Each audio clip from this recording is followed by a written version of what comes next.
Yes, let's bring in Ted Daniel. Ted, I know it was your 25 Investigate source that told you, in fact, that they have identified, at the very least identified, perhaps not captured, the suspected mass shooter. You're joining us live on the phone. You're in oh no, you're right there. Okay, Ted, you're live in Providence. So what else are you gleaning from your source at this time?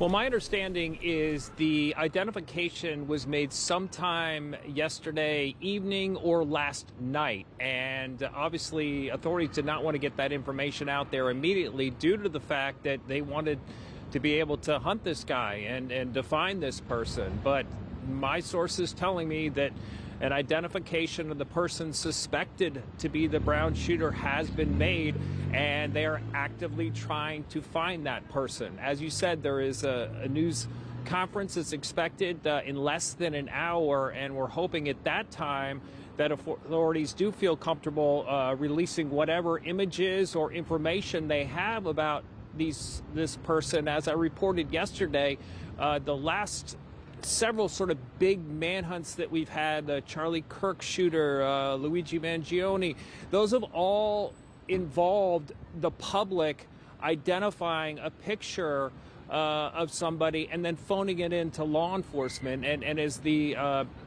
retired law enforcement person I spoke with yesterday, he called the public the force multiplier, Carrie, that, you know, that they can be a big help in trying to cover a dragnet of this size. And, you know, it has been, what, 6 days now, and this person certainly would have had time to get anywhere, especially because this person could have gone on a train, could have gone on a bus, could have gone on an airplane before yesterday, because until yesterday evening they didn't have a name or they didn't know who they were looking for, so the person could have easily traveled freely, Carrie.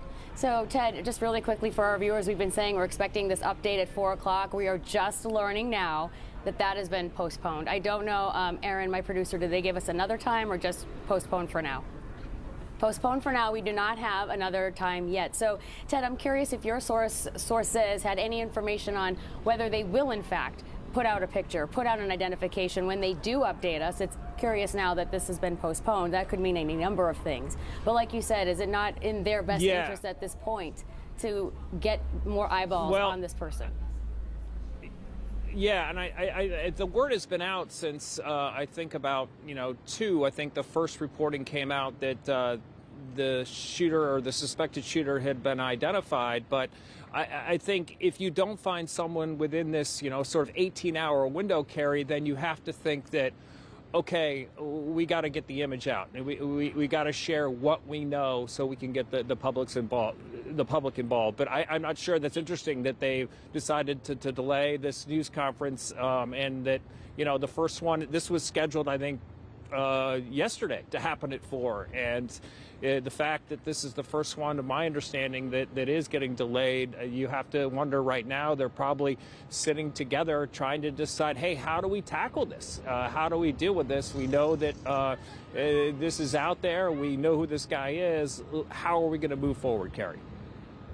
A number of things could have come up between, the time they set this press conference. We've only been hearing from them once a day throughout the week around 4 or 5 in the afternoon. So now we're on standby for that.